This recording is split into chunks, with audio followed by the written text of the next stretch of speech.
So we're using a tool to do that. But we choose not to do that. When I come home, this is off. That's There's good. nothing on. I turn it off because I don't need this to play with my beautiful daughter Anna Capri. I don't need this to go play baseball Benjamin. I don't No. need this to talk with my friends. I need it to do work. But I'll say you on this, no text. I check email 2 times a day. I don't let the tool use me. I use the tool. Same thing with AI. I can do iterative thought, iterative design. I can ask meaningful questions and do better research. I can understand your perspective or perspectives better prior to an interview, maybe learn Yeah. about your culture. I can use these tools for great. Or I can just make it be my new Google, my new calculator, or my new fingers.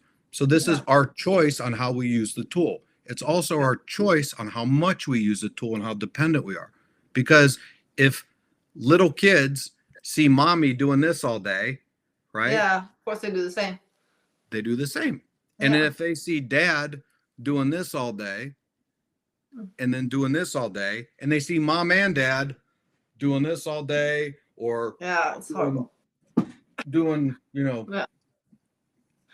doing That's this not all good. day, they're going to Yeah. mimic us. So that's our choice. What are we doing with these tools? They're great tools, but are we doing the right things with them? Yeah, and I can tell you something because here in Sweden, I am in Sweden, and we have a lot in the news right now about the development that younger children are saying no to the telephone, mobile phone, because they have too much information. So I think That's that right. development for hopefully next generation is like, oh, I don't want that. It's like Well, information overload. I believe that they do because my son, who's 10, said, and he said it a funny way when he was little. He said, I want to invent a phone breaker so people don't go like this all day. No. And what he sees is when daddy, this isn't a phone, this is a computer. Yeah, The it is. important people,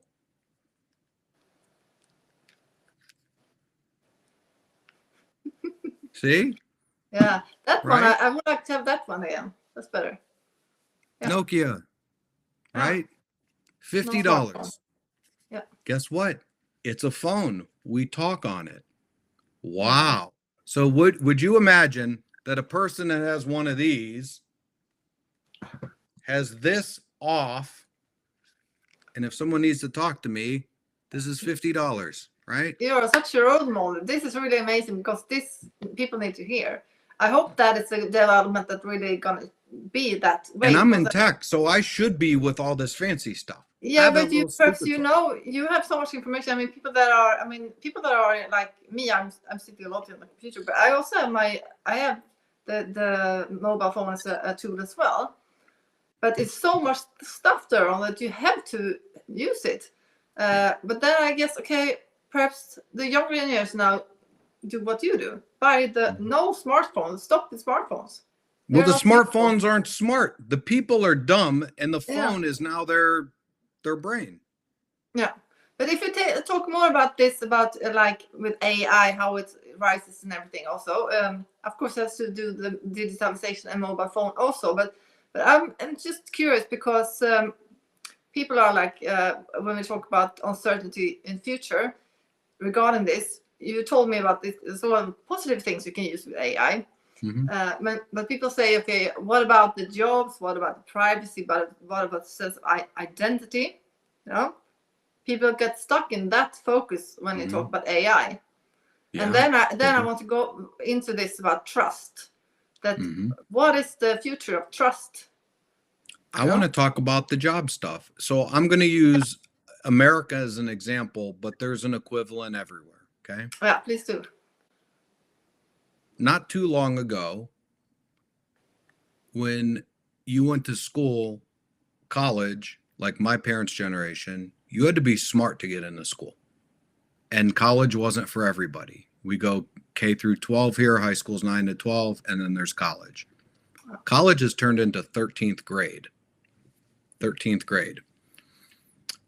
Everybody needs to go to college. Well, now everyone goes to college because that generation, the boomers, said, we got to go to college, you can't get a job. So all the skilled trades went away. So now in America, who were very much a manufacturing powerhouse for a lot of industries. You can go to school for 6 years and get an engineering degree, and you come out and you make $40, $50, $60,000 to be an engineer. Very hard thing to do. Yeah. But there's no welder, and there's no machinist, and there's no truck driver. And the truck drivers make $100,000. The welders make $80,000 to $120,000, and the machinist who gets an apprenticeship makes $80,000 on a 40-hour work week. They also make more than some doctors.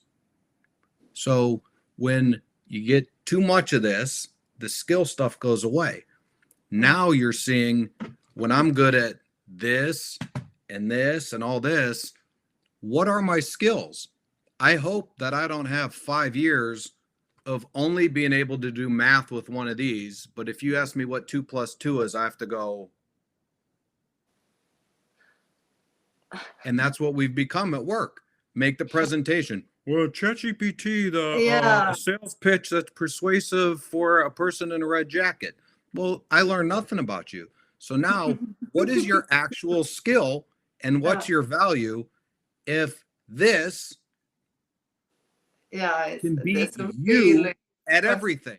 If everybody has one of these and you can beat an unskilled, what is your real skill? Is your skill listening? Is it talking? Are you a great artist? Are you good with your hands? Are you actually smart? Or did you just go to college? And you know you can't do anything without a computer. Can you get sticky notes? This is my day. Playing with sticky notes, making process flows. Can you do a sketch? Some people can do a sketch, right? Some people start out with pencil and paper, okay? Some people start out with markers. Some people... Yeah, but where does that go, do you think? It's going to go back to that? Or is it something that... Because I believe that it's going to be like an overload of information that people get tired of this. Well, they're tired of it, but there's a double-edged sword now. Because if you don't use OpenAI, DeepSeek, Gronk, if you don't use it, I have a competitive advantage over you because I have access to so much information. And if my skill is asking real high-quality questions to generate really good prompts, prompt engineering, I can be an AI master and not even go to school. I just got to be like a little kid and go, why? And it can write code for you. But that's still not your skill. Because when they turn the electric off, are we just a bunch of idiots with cell phones? No. But I will say in the last 10, 15 years, finance, maybe. Service industry, robots have replaced CSRs. So where you don't have a high skill that can't be learned by a computer, you better be skilled. Engineers will always have a job because they have to make it work, right? Yeah. Doctors will always have a job. Business people, let's say finance. What are you good at? Relationship management? Well, then good. You can build relationships and then it'll go on the computer. If you're selling stuff, I still have to be able to be persuasive or informative. If I'm an educator, I still have to be able to get a bunch of totally different people and read body language. So the core part, people who build things, people who make things, people who mine things, people who move things, people that create food, that stuff will never change. No. The actual job and the skills that make life go around will never change. It's these tools and how we use them. So if we've been programmed, no pun intended, to be a bunch of computer monkeys at work, not allowed to think, not allowed to question, and then the system won't let us, and now it's just backstab and politic and kiss up and kick down, and we're all calculator dependent, that's a bad direction. So how do we choose to engage? Do we choose to keep our secrets to ourselves? Do we choose to be the ChatGPT wizard in our little office and not share it and make us look like we're so brilliant? Or do we share with the rest of our team, hey, I see you did this. I would have researched this before. I get it over here. I use a tool to do this. And now instead of doing a saw, now I would say the AI is just an electric saw, right? So you don't have a guy going like this to saw down a tree. They have a saw. So all the AI really is instead of hand tools, you now have mechanical tools. That's how I would explain that to anybody. Yeah, yeah, interesting, because I think that if we could talk about the jobs and everything, people are scared about what you're telling me. It's about the human abilities and the characteristics and personalities that they never go away. And AI is there as a tool, and we have to have our skills still, of course. I would like to ask a little bit about, if we talk about AI again, and a bit like how we see there's so much more than ChatGPT, of course. But it's somewhere it will anyway have some kind of decision-making control over us, right? Because it is programmed and it is developed in a certain way. How do you think that will, do you think we have some kind of, how do we change that? Or do we want to live like that? Or is it something that we need to, because if we don't like this digitalization, if we don't like all the information overload, and we don't like to get answers quickly, we would like to have it as usual, as we did before, right? So how do we reclaim that control? Do you think we can do that? 100%. I would say that, and I'm going to go in a couple directions, and this is going to make people's heart beat a little faster or hold breath or whatever, but I'll use the States. I travel the world, and the US has 50 states. It might as well be like 50 countries, because if you talk like this, you're down in Texas, and somebody in New York don't understand you. And in California, bro, we got the surfer, bro. So it's like we got all different countries. And what Europe doesn't understand is the size of the United States. And it's not like when you're in the UK and they go UK versus US or France, or we could fit 5 UKs in Texas. We could fit 20 Frances and not 20, but 20 Frances in California, right? So they don't understand the magnitude. So now I go like this. What just happened here? We had the media tell a story, and it was delivered to us on this, and it got us in emotional land. And we had a certain leader, and they really didn't like what happened. And then there were systems that may or may not have cheated. But when somebody is that convincing and put up that much results, and the people liked them that much, they overcame all the manipulation. And so I would say, if you got the most popular votes in recorded history, you won the Electoral College, and you won every swing state, and you had the system against you and the media and the manipulated stuff and and you still won, you can't be too bad. But now, and in US, they're all happy. And that's what they voted for. Now, since that happened, I've been to 3 or 4 or 5 countries in Europe since that happened. He's the Antichrist. It's the end of the world. We're all going to die. Russia, China, US, blah, blah, blah, blah, blah. And what do they get it? Did you go there? No. Where do you get your news? Instagram? Okay, that's where you got your news. Instagram? Now, here, when we changed our government at the federal level, they say we don't need federal government. We'd rather have more state and local. So New York can operate like New York, and Texas can operate like Texas, and California, bro, can be, they can all have states' rights. So that's like EU versus individual countries. If I go to Sweden, Sweden's not the same as Spain, is not the same as Italy, is not the same as the UK, is not the same as Serbia. They're all different. So when we elect people that say, I don't like the spying, I don't like the privacy, I don't like the manipulation, it's up to us as humans, whether we take out the garbage or we are the top of the food chain, the people that we elect, because that's the one thing that we still do as people. We still go in and say, you or the other person. And as long as we're not listening to this thing, and we're not voting on social wedge issues or what our girlfriend thinks we're going to do at the luncheon or something, those goofballs don't get to manipulate the system anymore. They don't get to put their thumb on the scale.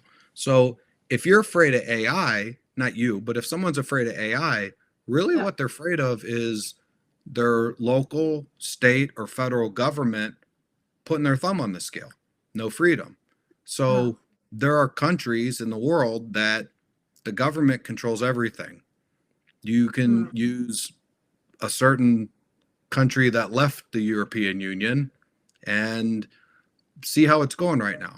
They don't run the world anymore, and they lost their way perhaps, and they're also not the powerhouse.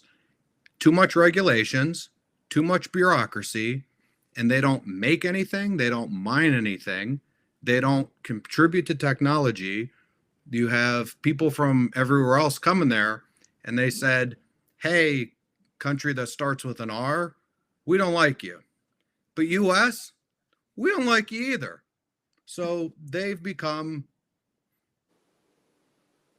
they don't like the country that starts with an R or the country that starts with the U, and they're about this big, and they have exactly no military, and they want to go send people to war.